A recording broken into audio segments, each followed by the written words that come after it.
வணக்கம். ஆகஸ்ட் 5ஆம் தேதி பங்குச்சந்தையில் நடந்த சில விஷயங்களை விரைவாக பார்க்கலாம். முக்கியமான டிஸ்க்ளைமர், நான் செபி ரெஜிஸ்டர்ட் அட்வைசர் கிடையாது. இந்த வீடியோவில் காட்டக்கூடிய அனைத்து கம்பெனிகளும் வெறும் இன்ஃபர்மேஷனல் பர்பஸ்க்காக மட்டுமே. முதலீடு பண்ணுங்கன்னு சொல்கிற வீடியோ கிடையாது. எந்த ஒரு முதலீட்லையும் ரிஸ்க் இருக்கும். ரிஸ்க் புரியாமல் இன்வெஸ்ட் செய்யாதீங்க.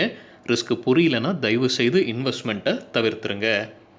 நம்ம ருபி டிரைவர் சேனலை சப்போர்ட் பண்ணுற அனைத்து நல்ல உள்ளங்களுக்கும் நன்றி. வீடியோ பிடிச்சிருந்ததுன்னா தயவு செய்து லைக் பண்ணுங்கள், தெரியாதவங்களுக்காக ஷேர் பண்ணுங்கள். நிஃப்டி இன்னைக்கு 4வது நாளாக பாசிட்டிவில் க்ளோஸ் ஆயிருக்கு. 36 புள்ளிகள் அதிகமாக 0.22% அதிகமாக க்ளோஸ் ஆயிருக்கு. 16,295 பக்கத்தில் க்ளோஸ் ஆயிருக்கு. இன்னைக்கு ஓப்பன் முந்தின க்ளோஸை விட கேப் அப்பில் இருந்திருக்கு. கிட்டத்தட்ட 30 புள்ளிகள். லோவான 16,210, ஹையான 16,350 வரைக்கும் போயிருக்குங்க. புது high, record high. Volatility index 2.6% விழுந்தது. நிஃப்டி பிஇ ஆகஸ்ட் 4ஆம் தேதி 27.39. நிஃப்டியுடைய 15 மினிட் சார்ட் முதல் கேண்டலில் ஒரு கேப் அப் இருந்திருக்கு. அந்த கேண்டலில் செல்லிங்கும் நடந்திருக்கு. அதுக்கப்புறம் கொஞ்ச நேரத்துக்கு சைட்வேஸ், மதியத்துக்கு மேலே பையர்ஸ் மேலே கொண்டு போகிறாங்க. ரெக்கார்ட் ஹையை எட்டுது நிஃப்டி இன்னைக்கு மறுபடியும். Sector wise performance, metal sector அதிகபட்சமாக 1.3% அதிகரித்தது. ஐடி 0.8%, எஃப்எம்சிஜி 0.6% அதிகரித்தது. ஃபார்மா ஃப்ளாட்டாக இருந்தது. ஆட்டோ செக்டர் 0.2% விழுந்தது. Financials 0.4%, private sector bank 0.4%, bank 0.5% விழுந்தது. ரியாலிட்டி 1% விழுந்தது. மீடியா 1.6%, பப்ளிக் செக்டர் பேங்க் அதிகபட்சமாக 2.2% விழுந்தது. நிஃப்டியில் டாப் 5 கெய்னர்ஸ். பாரதி ஏர்டெல் கிட்டத்தட்ட 4% அதிகரித்தது. ஒரு செய்தியும் இருக்குங்க, பின்வரும் ஸ்லைட்ஸில் பார்க்கலாம். ஐஷர் மோட்டர்ஸ் 3.5%, ஐடிசி 3% அதிகரிச்சிருக்கு. டெக் மஹிந்திரா 2.75, டாடா ஸ்டீல் 2% அதிகரித்தது. டாப் 5 லூசர்ஸ் நிஃப்டியில் ஸ்டேட் பேங்க் ஆஃப் இந்தியா 3% விழுந்தது. IndusInd Bank 2.33, ICICI Bank 1.84, Bajaj finance 1.75, Bajaj Finserv 1.3% விழுந்தது. சில இண்டிவிஜுவல் ஸ்டாக்ஸ் மற்றும் செய்திகள் விரைவாக பார்க்கலாம். டோக்கியோ ஒலிம்பிக்ஸில் ரவி தையா ரெஸ்லிங்கில் இறுதிச் சுற்றுக்கு முன்னேறி இருக்கிறாரு. குறைந்தபட்சம் வெள்ளிப் பதக்கம் உறுதி செஞ்சிருக்கிறாரு. நல்ல விஷயம்தான். அதே மாதிரி ஆடவரில் ஹாக்கி அணி ஜெயிச்சிருக்காங்க. பிரான்ஸ் மெடல் போட்டி ஜெர்மனியிடம் 5-4 அப்படின்ற கோல் வித்தியாசத்தில் ஜெயிச்சிருக்காங்க. 41 வருடம் கழித்து ஹாக்கியில் மெடல் கிடச்சிருக்கு ஒலிம்பிக்ஸில் இந்தியாவுக்கு. வாழ்த்துக்கள், பெருமைக்குரிய விஷயம். சைனாவில் கோவிட் கேசஸ் அதிகரிக்குது அப்படின்னு ஒரு செய்தி வெளியே இருக்குங்க. அதில் டெல்டா வேரியண்ட்டும் இருக்கும், அதோடைய எண்ணிக்கையும் அதிகரிக்குது அப்படின்ற மாதிரி அந்த செய்தியில் சொல்லப்படுது. ஃப்ளிப்கார்ட்டுக்கு என்ஃபோர்ஸ்மெண்ட் டைரக்டரேட் நோட்டீஸ் அனுப்பியிருக்காங்க. ஃபாரெக்ஸ் வயலேஷன்ஸ் குறித்து அவங்க வெளிநாட்டிலேருந்து ஃபண்டு உள்ளே கொண்டு வந்ததில் சில முறைகேடுகள் இருக்குது அப்படின்ற குற்றச்சாட்டு. வால்மார்ட் தான் ஃப்ளிப்கார்ட்டுடைய இப்போதைய ஓனர்ஸ்.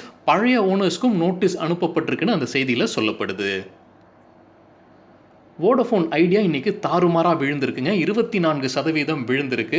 ஒரு செய்தியும் இருக்குது. வோடஃபோன் குரூப் இனிமேல்ட்டு இந்த வோடஃபோன் ஐடியாவில் இக்விட்டி முதலீடு எதுவும் செய்ய போவதில்லை அப்படின்னு ஒரு பத்திரிகையில் செய்தி வந்திருக்கு. என்டிடிவியில் செய்தி வந்திருக்கு. அது மட்டும் இல்லாமல் வோடஃபோனும் அவங்களுடைய ஸ்டேக்கை வங்கிகள் அல்லது அரசாங்கத்துக்கு கொடுக்க, இலவசமாக கொடுக்க விருப்பப்படுவதாக அந்த செய்தியில் சொல்லப்படுது. ஸோ இது குறித்து இன்னைக்கு ஸ்டாக் எக்ஸ்சேஞ்ச் கம்பெனியிடம் விளக்கம் கேட்டிருக்காங்க இந்த செய்தி குறித்து. ஸோ இந்த 2 செய்திகள் தவிர குமார் மங்கலம் பிர்லா அவருடைய நான் எக்ஸிக்யூட்டிவ் டைரக்டர் மற்றும் நான் எக்ஸிக்யூட்டிவ் சேர்மேன் பொசிஷன்ல இருந்து கீழே இறங்கி இருக்கிறாரு, ராஜினாமா செஞ்சிருக்கிறாரு. ஸோ இதெல்லாம் காரணமாக இருந்திருக்கலாம். வோடஃபோன் ஐடியா இன்னைக்கு 24% இன்ட்ராடேல விழுந்திருக்கு. இது மட்டும் இல்லாமல் வேறொரு செய்தி இருக்குங்க. எக்கனாமிக் டைம்ஸில் கடன் கொடுத்தவர்களுடைய குழு கூடி ஏதோ மீட்டிங் நடத்த போகிறதா அறிவிச்சிருக்காங்க. அவங்க கொடுத்த கடனை எப்படி வசூல் செய்ய போகிறாங்க அப்படி குறித்து இருக்கலாம். அதில் பஞ்சாப் நேஷனல் பேங்க்குடைய பேர் அடிபடுது. அதே மாதிரி ஐடிஎஃப்சி ஃபர்ஸ்ட் பேங்க்குடைய பேரும் அடிபடுது. பஞ்சாப் நேஷனல் பேங்க் தரப்புலேருந்து ஒரு கிளாரிஃபிகேஷன் அந்த செய்தியில் கொடுத்துருக்காங்க. அவங்களுக்கு இந்த கம்பெனியிடம் பெரிய எக்ஸ்போஷர் கிடையாது அப்படின்ற மாதிரி சொல்லியிருக்காங்க. சில நாட்களுக்கு முன்னாடி நம்ம ஒரு செய்தி பார்த்துருந்தோம். பிர்லா அவர்களும் அவர் கையில் இருக்கிற ஸ்டேக்கை அரசு கிட்ட கொடுக்க முன் வருவதாக ஒரு கடிதம் எழுதியிருந்தார். அந்த செய்தியும் பார்த்துருந்தோம். இப்போது வோடஃபோன் குரூப்பும் அவங்களுடைய ஸ்டேக்கை அரசுக்கு கொடுக்க முன் வந்திருக்காங்க அப்படின்னு ஒரு செய்தி வெளியாயிருக்கு. HPCL அவங்க ரிசல்ட்டை அறிவிச்சிருக்காங்க. ப்ராஃபிட் குறைஞ்சிருக்கு. 1795 கோடிகள் இந்த குவார்ட்டருக்கு. போன குவார்ட்டருக்கு பார்க்கும்போது, அதாவது குவார்ட்டர் ஆன் குவார்ட்டர் பார்க்கும்போது 3018 கோடிகள் போன குவார்ட்டருக்கு. ஸோ நல்லாவே குறைஞ்சிருக்கு. ரெவன்யூ அதே மாதிரி விழுந்திருக்கு. குவார்ட்டர் ஆன் குவார்ட்டர் கம்பேர் செய்யும்போது இன்ட்ராடேல 3.4% விழுந்தது கம்பெனியுடைய ஷேர் பிரைஸ். கிரீன்ப்ளை இண்டஸ்ட்ரீஸ் 548 கோடியில் குஜராத்தில் ஒரு ஆலை அமைக்க போவதாக அறிவிச்சிருக்காங்க. இருந்தாலும் இன்ட்ராடேல 5% விழுந்தது கம்பெனியுடைய share price. Cosmo Films result அறிவிச்சிருக்காங்க. ப்ராஃபிட் அதிகரிச்சிருக்கு 86 கோடிகள் இந்த குவார்ட்டருக்கு.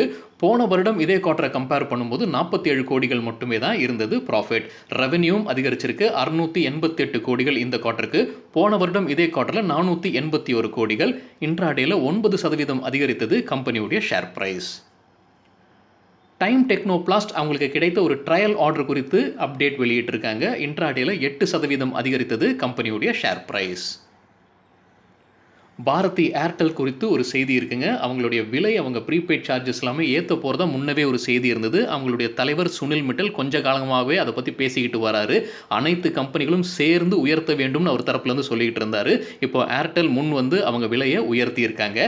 அதற்கு ஒரு காரணமும் கற்பிச்சிருக்காங்க அவங்களுடைய மேனேஜ்மெண்ட். அவங்க எதிர்பார்க்குற target ARPU average revenue per user வந்து இப்போது ஃபஸ்ட்டு இலக்கா 200 ரூபாய், அதற்கு அப்புறம் 300 ரூபாய். போன குவார்ட்டருக்கு நம்ம பார்த்துருந்தோம் இந்த ARPU ஏர்டெலுக்கு 146 ரூபாய்களாக இருந்தது. ஸோ அதை உயர்த்துவதற்கான ஒரு பிளானில் இருக்காங்க. அதற்குரிய ஒரு நடவடிக்கையாக தான் இந்த விலை ஏற்றம் அப்படின்னு சொல்லியிருக்காங்க. இன்ட்ராடேல கலக்கியிருக்காங்க. 8% அதிகரித்தது பாரதி ஏர்டெல். SBI லைஃப்பில் US private equity ஃபர்மான CA emerald investments அவங்களுடைய ஸ்டேக் அனைத்தையும் விற்பனை செய்ய போகிறதா ஒரு செய்தி இருக்குது. ஆல்ரெடி இன்றைக்கி செய்துட்டாங்க அப்படின்னு வேறொரு செய்தியும் இருக்குது. இன்னும் ஒரு அதிகாரப்பூர்வ அறிவிப்பு இன்னும் தெரியலைங்க. ஆனால் இன்ட்ராடேல 3% அதிகரித்தது SBI லைஃப். என்ன காரணம்னு தெரியலை. ஷிப்பிங் கார்ப்பரேஷன் ஆஃப் இந்தியா தரப்புலேருந்து ஒரு அப்டேட் இருக்குது. கம்பெனிக்கு ஒப்புதல் கிடச்சிருக்கு டீமர்ஜர் பண்ணுவதற்கு. அவங்களுடைய நான் கோர் அசெட்ஸ் இன்ட்ராடேல 3.6% அதிகரித்தது கம்பெனியுடைய ஷேர் பிரைஸ். NBCC தரப்புலேருந்து ஒரு அப்டேட் இருக்குது. SBI கேப் வெஞ்சர்ஸ் 650 கோடி ரூபாய் ஆர்டர் கொடுப்பதாக அறிவிச்சிருக்காங்களாம் NBCCக்கு. என்ன ப்ராஜெக்ட்னு பார்க்கும்போது அமரப்பள்ளி விட்டு போன அந்த சில ப்ராஜெக்ட்ஸை NBCC எடுத்து முடிக்க வேண்டும் அப்படின்றது தான் என்னுடைய புரிதல்.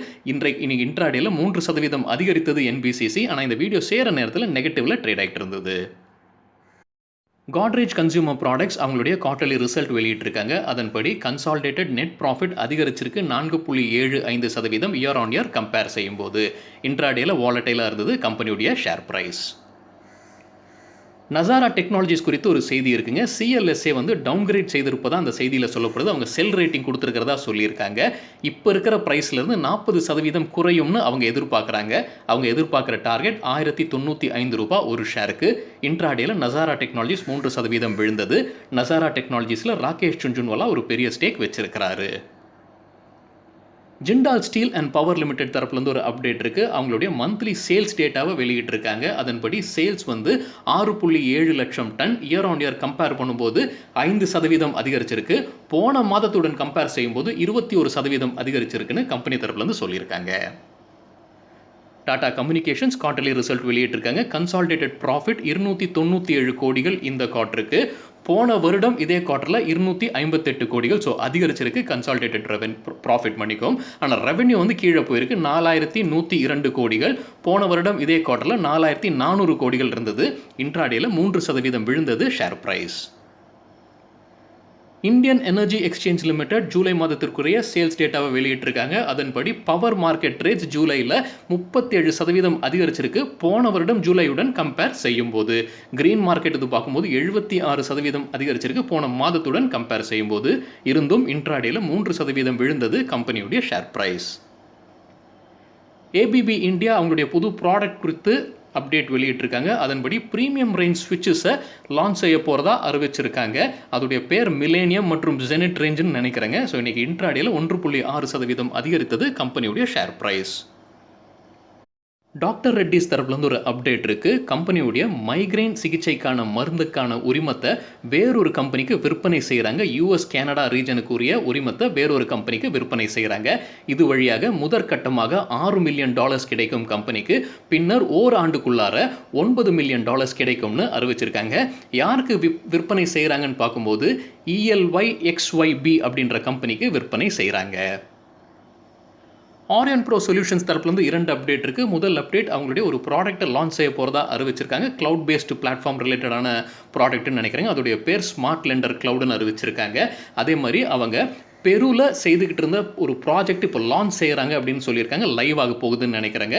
9 பப்ளிக் டிரான்ஸ்போர்ட் கம்பெனிஸ் உடைய சிஸ்டம்ஸை அப்கிரேட் பண்ணியிருக்காங்க போல தெரியுது. ஸோ அது இப்போ லைவ் ஆக போகுதுன்னு கம்பெனி தரப்புலேருந்து அறிவிச்சிருக்காங்க. தாமஸ் குக் தரப்புலேருந்து அவங்க குவார்ட்டர்லி ரிசல்ட்டை வெளியிட்டிருக்காங்க. இன்றைக்கி இன்ட்ராடேல ஷேர் ப்ரைஸ் வாலட்டைலாக இருந்தது. 3% பாசிட்டிவாகவும் 3% நெகட்டிவாகவும் ட்ரேட் ஆகிட்டு இருந்தது. ரிசல்ட்டை பார்க்கும்போது ரெவென்யூ 141% அதிகரிச்சிருக்கு இயர் ஆன் இயர் கம்பேர் பண்ணும்போது. கம்பெனி சொல்கிற காரணம் பார்த்தீங்கன்னா, மிடில் ஈஸ்ட்லேருந்து வந்த வருவாய் Digi Photo Entertainment Imaging Limited கம்பெனிகிட்டேருந்து வந்த வருவாய் தான் அதிகம்னு சொல்லியிருக்காங்க.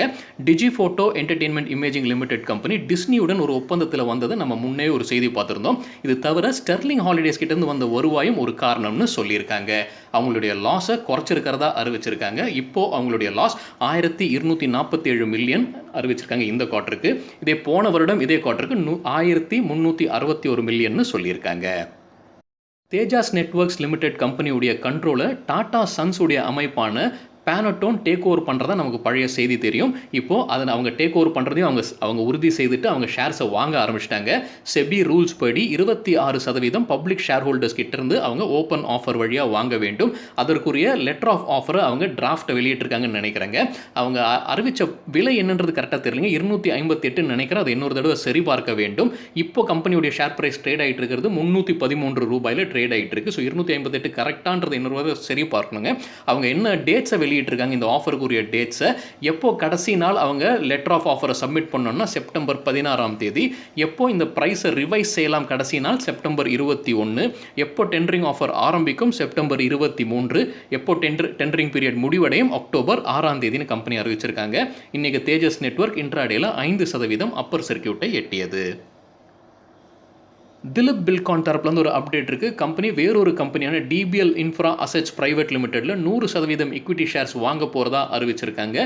இருந்தும் இன்ட்ராடேல 2% விழுந்தது கம்பெனியுடைய ஷேர் ப்ரைஸ். இதற்காக 2 கோடி ரூபாய் செலவு செய்ய போகிறதாக கம்பெனி அறிவிச்சிருக்காங்க.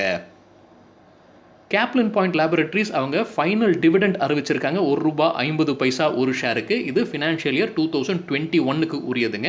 ஆனுவல் ஜெனரல் மீட்டிங் செப்டம்பர் 28ஆம் தேதி நடைபெறும்னு சொல்லியிருக்காங்க. இன்ட்ராடேல 5% அதிகரித்தது கம்பெனியுடைய ஷேர் ப்ரைஸ்.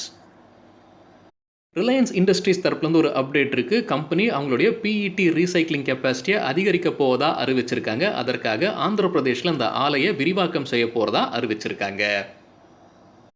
அதானி போர்ட்ஸ் குறித்து நேற்று நம்ம ஒரு செய்தி பார்த்துருந்தோம். ஹிந்து பத்திரிகையில் வந்த செய்தி. அதானி போர்ட்ஸ் சிங்கப்பூரில் ஒரு கம்பெனியை அமைக்கிறாங்க. அது மட்டும் இல்லாமல் வேறு சில போர்ட்ஸில் அது வழியாக முதலீடு செய்ய போகிறதா அந்த செய்தியில் சொல்லப்பட்டது. ஸ்டாக் எக்ஸ்சேஞ்ச் விளக்கம் கேட்டிருந்தாங்க அதானி போர்ட்ஸிடம். இப்போது அதானி போர்ட்ஸ் விளக்கம் அளித்திருக்காங்க. அந்த மாதிரி எந்த செய்தியும் கரெக்டு கிடையாது, இந்த மாதிரி எதுவுமே நாங்கள் செய்யலை அப்படின்ற மாதிரி அதானி போர்ட்ஸ் தரப்புலேருந்து சொல்லியிருக்காங்க. ஆலம்பிக் ஃபார்மா தரப்புலேருந்து ஒரு அப்டேட் இருக்குது. கம்பெனியுடைய ஒரு மருந்துக்கு US FDA ஒப்புதல் கொடுத்துருக்காங்க. US FDA United States Food and Drug Administration. எதற்குரிய மருந்துன்னு பார்க்கும்போது ஆப்சசிவ் கம்பல்சிவ் டிஸார்டர் சிகிச்சைக்கான மருந்து.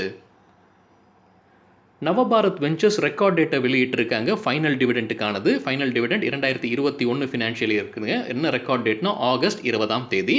இன்ட்ராடேல 15% விழுந்தது நவபாரத் வெஞ்சர்ஸ் கம்பெனியுடைய ஷேர் ப்ரைஸ். ரிசல்ட் ரியாக்ஷனாக கூட இருக்கலாம். ரெயின் இண்டஸ்ட்ரீஸ் தரப்புலேருந்து ஒரு அப்டேட் இருக்குது. அவங்க ஜெர்மனியில் இருக்கிற உற்பத்தி ஆலையில் state of the art rubber lab அமைக்க போகிறதா அறிவிச்சிருக்காங்க. ஜொமேட்டோ தரப்புலேருந்து ஒரு அப்டேட் இருக்குது. கம்பெனி ஜொமேட்டோ பேமெண்ட்ஸ் பிரைவேட் லிமிடெட்னு ஒரு சப்சிடரி கம்பெனியை அமைக்கிறாங்க. RBI ரூல் படி இது என்ன பிஸ்னஸ் செய்வாங்க அப்படின்னு பார்க்கும்போது பேமெண்ட் அக்ரிகேட்டர் சர்வீசஸ் மற்றும் பேமெண்ட் கேட்வே சர்வீசஸ் தரக்கூடிய கம்பெனி. யூனிலீவர் குறித்து ஒரு செய்தி இருக்குங்க. யூனிலீவர் ஹிந்துஸ்தான் யூனிலீவருடைய பேரண்ட் கம்பெனி. அவங்க கையில் இருக்கிற டீ பிஸ்னஸ் அனைத்தும் அவங்க விற்பனை செய்வதற்கு ஒரு யோசனையில் இருப்பதாக அந்த செய்தியில் சொல்லப்படுது. இல்லைனா புதிதாக IPO அனௌன்ஸ் பண்ணுறதுக்கான வாய்ப்புகள் இருக்குன்னு சொல்லியிருக்காங்க. ஆனால் அந்த டீ பிஸ்னஸ் இந்தியா மற்றும் இந்தோனேஷியாவை தவிர்த்து மற்ற நாடுகளில் இருக்கிற டீ பிஸ்னஸ்னு சொல்லியிருக்காங்க. ஸோ இந்தியா மற்றும் இந்தோனேஷியாவில் இருக்கிற டீ பிஸ்னஸை விற்பனை செய்யவோ இல்லை IPO லான்ச் செய்வதோ எந்த முடிவும் இல்லை அப்படின்ற மாதிரி செய்தியில் சொல்லியிருக்காங்க.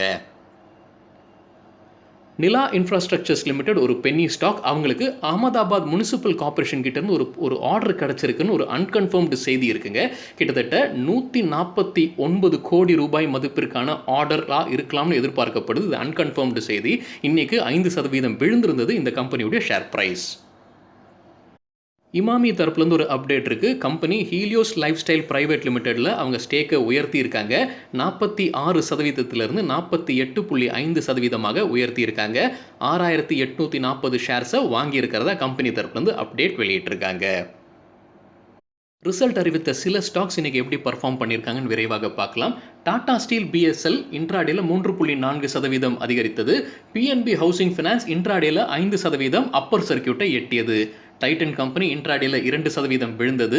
ஸ்டேட் பேங்க் ஆஃப் இந்தியா 4% விழுந்தது. நவபாரத் வெஞ்சர்ஸ் 15% விழுந்தது. அதானி கிரீன் எனர்ஜி இன்ட்ராடேல வாலட்டைலாக இருந்தது. 2% பாசிட்டிவாகவும் 2% நெகட்டிவாகவும் இருந்தது. அதானி டோட்டல் கேஸ் இன்ட்ராடேல 4.5% விழுந்தது. அப்போலோ டயர்ஸும் வாலட்டைலாக இருந்ததுங்க. 2.5% பாசிட்டிவாகவும் பின்னர் 2% நெகட்டிவாகவும் இருந்தது. பட்டர்ஃப்ளை இன்னைக்கு பார்த்தீங்கன்னா அப்பர் சர்க்கியூட்டும் அடிச்சிருக்கு, லோவர் சர்க்கியூட்டும் அடிச்சிருக்குன்னு நினைக்கிறேங்க. 5% ப்ளஸ் ஆகும், 5% மைனஸ் ஆகும் இன்னைக்கு ட்ரேடிங்கில் இருந்தது. காட்ரேஜ் கன்சியூமரும் இன்ட்ராடேல வாலட்டைலாக இருந்தது. 1.5% பாசிட்டிவ் மற்றும் நெகட்டிவ். ஹிந்துஸ்தான் பெட்ரோலியம் கார்ப்பரேஷன் இன்ட்ராடேல 3.4% விழுந்தது. டேஸ்டி பைட்ஸ் இன்ட்ராடேல 3% விழுந்தது. சரிங்க, இதுதான் சில விஷயங்கள் என்னுடைய பார்வைக்கு எட்டியது. நன்றி, வணக்கம்.